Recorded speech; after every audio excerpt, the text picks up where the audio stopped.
जी हाँ दोस्तों, बम बम बोल रहा काशी। और आज हम करवाते हैं आपको काशी विश्वनाथ, काशी शहर की यात्रा। हम दोस्तों अपने साथियों के साथ, हमारा पूरा ग्रुप गया था। दैनिक रेल यात्री संकीर्तन मंडल के हम सभी सदस्य, लगभग 65 से 70 आदमियों का ये समूह था दोस्तों। काशी विश्वनाथ की यात्रा, उसके बाद प्रयागराज की यात्रा, भारद्वाज मुनि की आश्रम की यात्रा, आपको विस्तार से इसके बारे में बताएंगे। ये हमारा ग्रुप आ गया है दोस्तों। अब हम काशी में प्रवेश कर गए हैं। काशी में रेल मार्ग से, हवाई मार्ग से या अपनी गाड़ी से आप जैसे भी आओ, हर तरह से आने की सुविधा है। अब तो बड़े अच्छे अच्छे हाईवे भी निकल गए हैं। और अब आ गए हैं हम दोस्तों काशी में, हमने प्रवेश कर लिया है। ये है बिहारी मठ आश्रम, जिसमें हमारा एक ग्रुप जा रहा है। और इसके बाद हम यात्रा शुरू करेंगे। इस बीच दोस्तों हम काशी के बारे में भी जान लेते हैं। दोस्तों, काशी हरिवंश पुराण के अनुसार भारतवंशी राजा काश ने बसाई थी। वैदिक काल में भी इसका वर्णन मिलता है, महाभारत काल में भी इसका वर्णन मिलता है और बुद्ध काल में भी इसका वर्णन मिलता है। बड़ा ही पौराणिक नगर है ये। वर्तमान में इसको वाराणसी बोलते हैं। संसार के सबसे प्राचीन नगरों में से है और गंगा के उत्तरी तट पर, यूपी के दक्षिणी पूर्वी कोने पर वरुणा और असी नदियों का संगम है। इसी कारण से दोस्तों इसको वाराणसी भी बोलते हैं। इसी स्थान पर गंगा प्राय 4 मील का घुमाव दक्षिण से उत्तर की तरफ, साथियों दक्षिण से उत्तर की तरफ घुमाव करते हैं और इसी घुमाव के ऊपर यह नगरी बसी हुई है। धीरे धीरे लोकाउच्चारण से इसका नाम बनारस पड़ गया। उत्तर प्रदेश सरकार ने शासकीय रूप से इसका नाम अब वाराणसी कर दिया है दोस्तों। साथियों, ऋग्वेद में भी काशी का उल्लेख मिलता है। पुराणों के अनुसार भगवान विष्णु माधव की पुरी थी, जहाँ श्री हरि के आनंद अश्रु गिरे थे। वहाँ बिंदु सरोवर बन गया और वहाँ प्रभु बिंदु माधव के नाम से प्रतिष्ठित हैं। एक कथा, जब भगवान भोलेनाथ ने क्रोध में आकर ब्रह्मा जी के 5वां सिर जो काट दिया था, उसका पाप भोले बाबा पर जो कपाल था वो करतल पर चिप गया था। 12 वर्षों तक अनेक तीर्थों का भ्रमण करने के बाद भी वो सिर अलग नहीं आया। जैसे ही बाबा भोलेनाथ काशी में आए और उनके सिर से ये ब्रह्म हत्या का पाप इसने पीछा छोड़ दिया था, कपाल अलग हो गया था। जहाँ यह घटना घटी, कपाल मोचन तीर्थ के नाम से वो जगह आज भी प्रसिद्ध है। और भगवान भोलेनाथ को यह जगह अच्छी लगी। पावनपुरी को भगवान विष्णु से अपने नित्य आवास के लिए मांग लिया था। सप्तपुरियों में से एक पुरी है दोस्तों काशी। बौद्ध धर्म के पतन के बाद हिंदू धर्म के पुनर्जागरण के काल में संस्कृत भाषा और हिंदू संस्कृति का केंद्र निरंतर बढ़ता गया। स्कंद पुराण में तो दोस्तों काशी के ऊपर काशी खंड नाम से एक अध्याय भी लिखा है। चीनी यात्री फाहियान ने भी भारत की यात्रा की और उसने भी काशी की यात्रा की थी। जगत गुरु शंकराचार्य ने अपने प्रयासों से काशी को सर्वाधिक महत्वपूर्ण केंद्र शिक्षा और संस्कृति के क्षेत्र में बनाया। कबीर रामानंद धार्मिक व लोकमानस से प्रेरक विचारक के शिखर पर पहुंचाया। कबीर और रामानंद के जो धार्मिक और लोकमानस के विचार थे, उन्होंने भी काशी को शिखर पर पहुंचाया। तुलसीदास जी, मधुसूदन सरस्वती व पंडित जगन्नाथ जैसे महाकवियों का जन्म भी काशी में हुआ। अब दोस्तों आपको दिखाते हैं गंगा मैया के यहाँ 10 अश्वमेध घाट पर हम लोगों ने स्नान किया था। इसके बारे में भी आपको बताते हैं। गंगा मैया तेरी शरण में जो भी प्राणी आया उसका बेड़ा पार लगाया। 10 अश्वमेध यज्ञ, वैसे तो यहाँ पर प्रसिद्ध घाट हैं। 10 अश्वमेध घाट है, मणिकर्म कर्णिक घाट है, हरिश्चंद्र और तुलसी घाट भी है, पर 10 अश्वमेध घाट की भी अपनी अलग महत्ता है। बताते हैं 3री सदी में भार शिवनागों के पराक्रम का स्मारक है ये। उन्होंने जब जब अपने शत्रुओं को हराया तब तब यहाँ पर यज्ञ किया और स्नान किया। इस प्रकार 10 विजय यज्ञों से संबंधित काशी का ये 10 अश्वमेध यज्ञ नाम से यह घाट विख्यात हो गया। और एक बात तो ये भी बताई जाती है कि 10 अश्व घोड़ों को भी यहाँ पर 10 घोड़ों की भी बलि दी गई थी। ये बात भी बताई जाती है। साथियों, अलग अलग सबकी अपनी अपनी बातें हैं 10 अश्वमेध यज्ञ के बारे में। काशी खंड के अनुसार शिव से प्रेषित होकर ब्रह्मा ने काशी में आकर 10 अश्वमेध यज्ञ किया। शिव रहस्य के अनुसार यहाँ पहले रुद्र सरोवर था। सन 1929 में साथियों रानी पुटिया के मंदिर के नीचे खुदाई में अनेक यज्ञ कुंड मिले हैं। तीर्थयात्रियों का यहाँ पे स्नान करना अनिवार्य है और इसका पौराणिक महत्व भी है। और घाट तो मणिकर्णिक घाट भी है, जहाँ पर साथियों ये बताते हैं आज तक चिताएं जलती ही रही हैं बहुत पुराने समय से। राजा हरिश्चंद्र घाट भी है, तुलसी घाट भी है।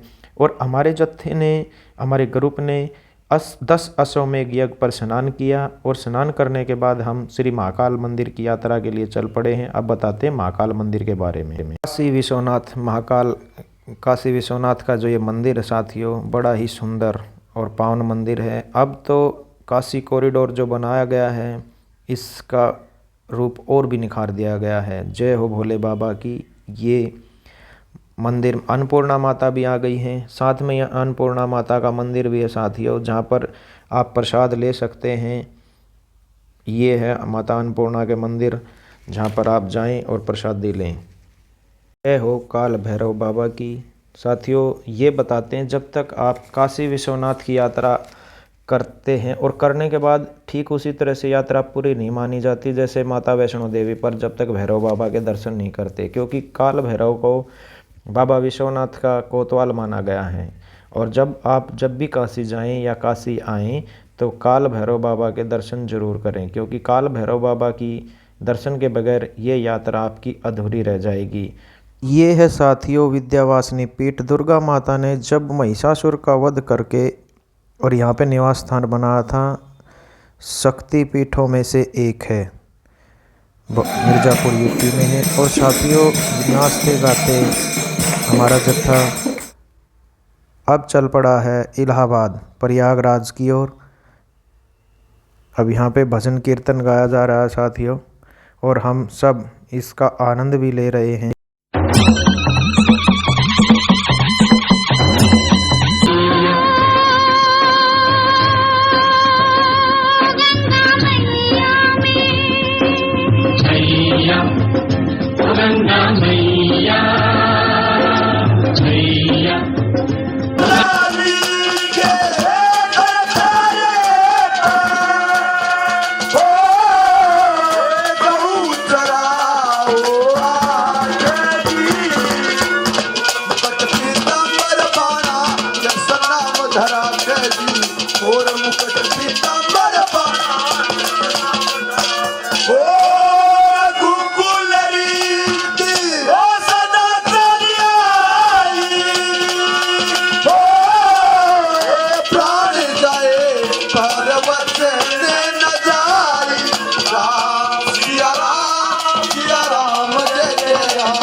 और इस तरह से साथियों नाचते गाते बजाते झूमते हुए हमारा ये ग्रुप इलाहाबाद प्रयागराज संगम पर पहुंच गया है। देखिए कितना सुंदर दृश्य, लाइटें आपको नज़र आ रही होंगी। रात के समय हम ये करीबन 10 बजे के आसपास हम पहुंचे थे। बड़ा ही मनमोहक दृश्य जो है, यहाँ इतनी अच्छी लाइटिंग की हुई थी। और साथियों जब तक ग्रुप हमारा लव कुश आश्रम पांडाल जहाँ पर हम रुके हुए थे पहुँचता है, तब तक कुछ बातें काशी जी के विषय में, जो 2-4 बातें रह गई थी। बहुत ही प्राचीन शहर है और यहाँ पर बहुत सारे मंदिर भी हैं। मंदिरों का शहर भी इसको कहा जाता है। संकट मोचन मंदिर जो तुलसीदास जी ने बनवाया था, दुर्गा मंदिर मराठों ने बनवाया था, और जो काशी विश्वनाथ मंदिर पर जो सोने की परत चढ़ाई गई है वो महाराजा रणजीत सिंह के द्वारा चढ़वाई गई थी। इसके शिखर पर जो परत चढ़वाई गई है साथियों, काशी जी को कहते हैं कि ये भगवान शिव के त्रिशूल पर रुकी हुई है। जब कभी प्रलय आएगी तो यह नाश भी नहीं होगा, कोई इस पे कुछ नहीं बिगाड़ पाएगा काशी का। वरुणा व असी के बीच में 5 कोस में बसी होने के कारण इसका नाम वाराणसी पड़ा था। और सनातन धर्मियों का विश्वास है कि यहाँ पर शरीर त्यागने से भोले बाबा शिव शंकर मरणोमुखी प्राणी को तारक मंत्र देते हैं, जिसके कारण जीव तत्वज्ञानी हो जाता है।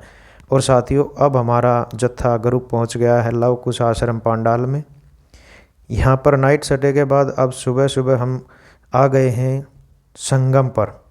छोटे बच्चे कितने खुश हैं, स्नान करने के लिए आ गए हैं अब संगम, जहाँ पर गंगा, यमुना और सरस्वती तीनों नदियों का संगम होता है। और माघ मास में हमने ये स्नान किया साथियों।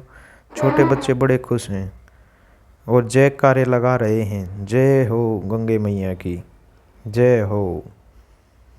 और इस तरह से नारे लगाते हुए यहाँ पर ग्रुप के सदस्य स्नान कर लिया है। माथे पर देखो त्रिमुंड भी बनवा लिया गया है, तिलक लगवा लिया गया है। और स्नान करने के बाद अब हमारा ग्रुप जा रहा है दोस्तों, जो प्रयागराज में इलाहाबाद का जो किला जो अकबर ने बनवाया था, सामरिक दृष्टि को देखते हुए ये वहाँ पर बनवाया गया था, उसकी तरफ अब ये जत्था चल पड़ा है। और थोड़ा सा इलाहाबाद के बारे में, प्रयागराज हो गया साथियों, अब तो इलाहाबाद नहीं है। इस इलाहाबाद की स्थापना 1575 में सामरिक महत्व को देखते हुए इसमें किले का निर्माण करवाया था अकबर ने। और इलाहाबाद का जो शहर है, इसको अल्लाह का घर, अल्लाह का निवास या अल्लाह का शहर, इस तरह से इसकी स्थापना की गई थी। प्राचीन नाम इसका दोस्तों प्रयाग ही है। और इसको संगम नगरी, कुंभ नगरी, तंबू नगरी आदि नामों से भी जाना जाता है साथियों। 1500 ईस्वी में मुस्लिम राजाओं ने इसका नाम प्रयाग से इलाहाबाद कर दिया था। और समय के साथ साथ ये 2018 में उत्तर प्रदेश सरकार में दोबारा से इसका नाम प्रयागराज कर दिया गया है। साथियों, स्नान करने के बाद हम आ गए अकबर के किले की तरफ, जहाँ पे अक्षय वट वृक्ष है। 300 वर्ष पुराना है ये किला। यूपी की जो विरासत सूची में इस वृक्ष का नाम है। यूपी की जो विरासत सूची है वृक्षों की, उसमें 53 प्रकार के वृक्ष हैं। अच्छा साथियों, अक्षय वट वृक्ष के बारे में थोड़ी सी जानकारी ले लेते हैं। पुराणों के अनुसार प्रलय के समय जब पूरी पृथ्वी डूब जाती है तो वट वृक्ष बच जाता है, यही है वो अक्षय वट वृक्ष।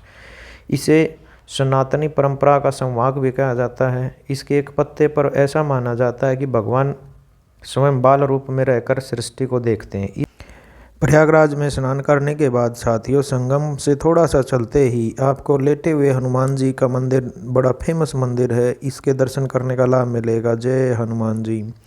साथियों, वट वृक्ष के बारे में ऐसा माना जाता है कि इस पर बाल रूप में ईश्वर इसके एक पत्ते पर बैठकर सृष्टि को देखते हैं। इस वृक्ष का उल्लेख कालिदास, हवेन सांग ने भी किया है।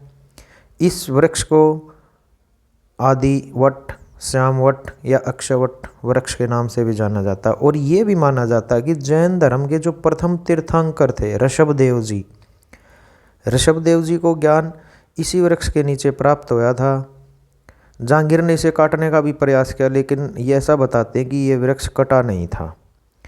और बहुत ही अच्छा, पर साथियों माघ माह में स्नान, ज़्यादा भीड़ होने की वजह से किले में एंट्री नहीं मिली और हम इस वट वृक्ष के दर्शन नहीं कर पाए। आप कभी जाओ तो इसके दर्शन जरूर करना। और स्नान आदि करने के बाद साथियों हम वापस अपने लवकुश आश्रम पांडाल में आ जाते हैं। यहाँ पर जो मुनि ऋषि जी थे, महात्मा जी थे, उन्होंने हमारा सारे ग्रुप का, जितने भी हम सदस्य गए हुए थे, सभी का रुद्राभिषेक यज्ञ करवाया गया। रुद्राभिषेक यज्ञ करवाया साथियों। इस यज्ञ के बारे में बताया जाता है कि भगवान शिव का शुभ आशीर्वाद भक्तों को प्राप्त होता है, सभी मनोरथ पूर्ण होते हैं। ऐसा कहा जाता है कि एकमात्र सदाशिव रुद्र के पूजन से सभी देवताओं की पूजा स्वयं ही हो जाती है। हर हर शंभू शंभू शिव। ओम त्र्यंबकं यजामहे सुगंधिं पुष्टिवर्धनम् उर्वारुकमिव बन्धनान् मृत्योर्मुक्षीय मामृतात्। ओम त्र्यंबकं यजामहे सुगंधिं कर सन्यासी चल नंदी पे कैलासी, मेरा शिव शंकर सन्यासी चल नंदी। साथियों आप देख रहे हो कि कितनी श्रद्धा और विश्वास, उमंग और भक्तिमय वातावरण में महात्मा जी रुद्राभिषेक करवा रहे हैं और उतने ही श्रद्धा, उल्लास, विश्वास, भक्ति और उमंग में हम सब, हमारा ये जो पूरा का पूरा ग्रुप जो गया हुआ था तीर्थ यात्रा पे, आप सब देख पा रहे होंगे रुद्राभिषेक यज्ञ में भाग ले रहा है। और ये बताते हैं, लेखों में ये लिखा है कि भगवान शिव का शुभ आशीर्वाद भक्तों को प्राप्त होता है। जो भी उनकी कोई मनोरथ या मनो इच्छा होती हैं, देखिए संसार में सभी की कोई न कोई इच्छा रहती है और सब भगवान से कुछ न कुछ मांगते रहते हैं। और ऐसा बताया जाता है कि रुद्राभिषेक यज्ञ से मनोरथ, मनो इच्छाएँ पूरी हो जाती हैं। एकमात्र सदाशिव रुद्र के पूजन से सभी देवताओं की पूजा स्वयं ही हो जाती है। भगवान शिव का आशीर्वाद, बाबा भोले का, उस त्रिलोक की नाथ का आशीर्वाद पाने के लिए, उनकी पूजा के लिए या पूजन विधि के लिए या पूजा, उनका आशीर्वाद पाने के लिए, उनकी भक्ति करने के लिए रुद्राभिषेक यज्ञ किया जाता है। और साथियों, इस रुद्रा अभिषेक यज्ञ के 18 प्रकार के लाभ बताए गए हैं। समय समय पर जैसे ऋषि मुनियों द्वारा इसका ये आयोजन किया जाता था या किसी राजा महाराजाओं द्वारा इसका आयोजन किया जाता था, तो 18 प्रकार के लाभ प्राप्त करने के लिए, जैसे कभी कभी वर्षा नहीं होती तो वर्षा, इंद्र भगवान नाराज हो जाते तो भगवान भोले की उपासना की जाती है, यज्ञ किया जाता है कि वर्षा हो जाए। पुत्र प्राप्ति के लिए ये किया जाता है साथियों। धन की वृद्धि के लिए भी इस यज्ञ का आयोजन किया जाता है। शत्रु को पराजित करने के लिए, बीमारियों को नष्ट करने के लिए, मोक्ष प्राप्त करने के लिए, इस तरह से कुल मिलाकर इसके 18 प्रकार के लाभ हैं रुद्रा अभिषेक यज्ञ के। और साथियों, सृष्टि में पहला रुद्राभिषेक यज्ञ भगवान विष्णु और ब्रह्मा ने किया था। जी हाँ, जो इस दुनिया में, सृष्टि में जो रुद्राभिषेक प्रथम बार जो यज्ञ किया गया था वो था भगवान विष्णु और ब्रह्मा के द्वारा। साथियों देखिए, पूरा ग्रुप, अब हमारा ये यज्ञ समापन की ओर है। आरती की जा रही है। सारे सदस्य अपने अपने नंबर से धीरे धीरे आरती, भगवान भोले बाबा के 12 ज्योतिर्लिंगों की आरती की जा रही है और सभी कतार में खड़े हैं। साथियों बड़ा मज़ा आया इस यात्रा में। सभी साथियों ने ताली बजाते हुए, भजन गाते हुए इस यात्रा का आनंद लिया। और प्रभु प्रेमियों, आप भी इस हमारी यात्रा का जो हम वृत्तांत दिखा रहे हैं, सुना रहे हैं, इसका आनंद ले रहे होंगे। देखिए सभी भक्त किस तरह से लाइन में लग के आरती में अपना अपना सहयोग कर रहे हैं। और ये रुद्राभिषेक यज्ञ अब समापन की ओर है, पूरा होने वाला है। साथियों, रुद्राभिषेक यज्ञ के बाद कुछ 2-4 बातें जो ज्ञान की बातें थीं प्रयागराज के बारे में और दिमाग में आ गई है, मैं वो आपको बता देता हूँ। इसके साथ साथ देखिए, प्रयागराज हिंदू मान्यता के अनुसार ऐसा बताया जाता है कि ब्रह्मा ने सृष्टि पूर्ण होने के बाद, जब सृष्टि को उन्होंने बसा दिया, सृष्टि पूरी होगी, इसके बाद प्रथम यज्ञ किया था। इसी कारण इसका नाम परजमा यज्ञ, प्रयाग पड़ गया था।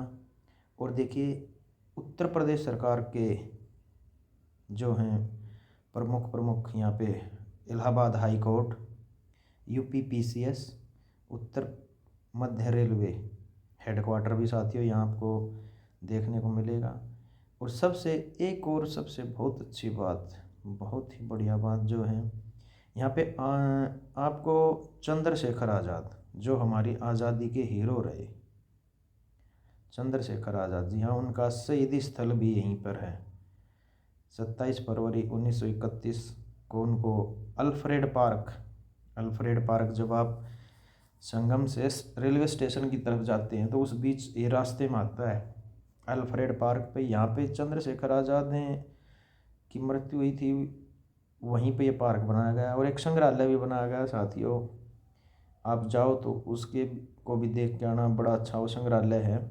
इस वीडियो में तो हम नहीं दिखा पाए और बहुत अच्छा वो मैंने देखा उसको। वो पिस्टल आज भी वहीं रखी है जो उस दिन चंद्रशेखर आज़ाद के पास थी, आज भी उस म्यूजियम में आप उसको देख सकते हैं। और साथियों अब देखिए हमारा रुद्राभिषेक यज्ञ, हम सभी श्रद्धालु, सभी भक्तगण, हमारा एक ग्रुप कितने अच्छे तरीके से भक्ति में वातावरण में पूजा पाठ में लीन हैं। सभी भोले बाबा का आशीर्वाद ले रहे हैं। 12 ज्योतिर्लिंग पुष्प वर्षा की जा रही है क्योंकि महात्मा जी ये हवन करवा रहे हैं मंत्रों के द्वारा। पुष्पार्पण सभी ने कर दिया और जय जय भोले बाबा के जयकारे लगा रहे हैं। साथियों रुद्राभिषेक यज्ञ, रुद्राक्ष अभिषेक यज्ञ होने के पश्चात अब हमारा ग्रुप ये यज्ञ अब पूरा होने वाला है और इस यज्ञ के पूरा होने के कुछ देर बाद आराम करने के बाद हम सब हमारा ग्रुप, साथियों आपसे भी अपील करता हूँ, विनती करता हूँ, जब भी आप जाएं संगम में जाएं, उसके बाद हम जा रहे हैं भारद्वाज मुनि के आश्रम में, आप भी जाएं। भारद्वाज मुनि के आश्रम की देखो महिमा अलग ही है। थोड़ा सा मैं यहाँ बता देता हूँ कि 4 घाट जहाँ पर राम कथा होती है, ज्ञान घाट जहाँ भोले बाबा पार्वती माता को ये कथा सुना रहे हैं, करम घाट प्रयागराज में ही है जहाँ पर अब हमारा ये ग्रुप जा रहा है। याज्ञवल्क जी ने भारद्वाज मुनि को ये कथा सुनाई थी। भक्ति घाट पर राम कथा काग भसुंडी ने गरुड़ महाराज को, पक्षियों के राजा गरुड़ को सुनाई थी। और शरणागति घाट पर तुलसीदास जी ने स्वयं को ये राम कथा रामचरितमानस जो सुनाई थी।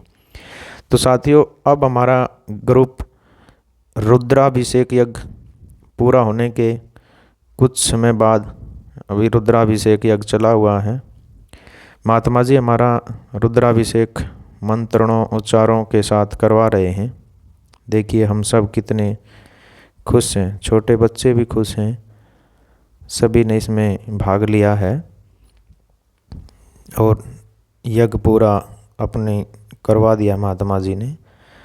सभी ने जय जय भोले बाबा की जयकारे लगाए और आप देख भी रहे होंगे कि किस तरह से सभी भक्तगण भोले बाबा की प्रार्थना में मगन हैं, उनसे आशीर्वाद पा रहे हैं, जो भी जिसकी इच्छा है।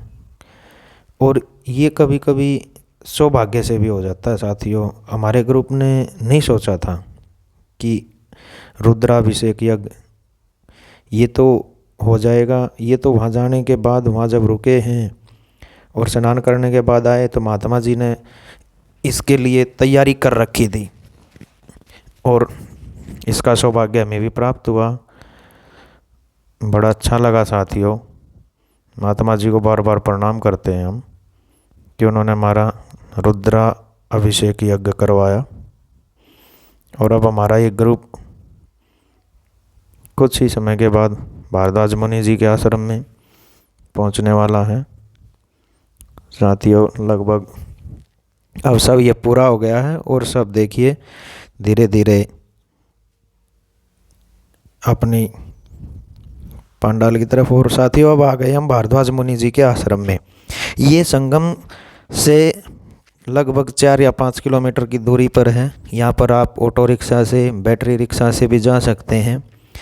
और यहाँ जाने के बाद हमारे जत्थे ने यहाँ पर भजन कीर्तन किया। दर्शन करने के बाद भजन कीर्तन किया। साथ ही भारद्वाज मुनि के आश्रम में हम पहुँच गए हैं, जहाँ पर याज्ञवल्क जी ने भारद्वाज मुनि को रामचरितमानस में बताया, सुनाया था। देखिए चरक संहिता के अनुसार भारद्वाज मुनि ने इंद्र से आयुर्वेद का ज्ञान प्राप्त किया था। प्राचीन भारतीय ऋषि, सबसे प्राचीन भारतीय ऋषि माने जाते हैं। व्याकरण का इनको ज्ञान था, इन्होंने इंद्र से लिया था। हिंदू लेखों के अनुसार भारद्वाज मुनि को प्रथम प्रयाग निवासी बताया गया है। वैदिक ऋषियों ने इनका स्थान आता है, वैदिक ऋषियों में इनका स्थान आता है। आपके पिता बृहस्पति और ममता माता थी और माता का नाम ममता था। तो साथियों, इस यात्रा का हमारे ग्रुप ने पूरा मज़ा लिया, भक्ति के साथ, कीर्तन के साथ। सब इतनी जल्दी से ये यात्रा पूरी हो गई, बड़ा मज़ा इसमें जो आया। और इस यात्रा के लिए हम सब अपने ग्रुप का संचालकों का धन्यवाद करते हैं। इतना अच्छा हमें लगा वहाँ जाने के बाद।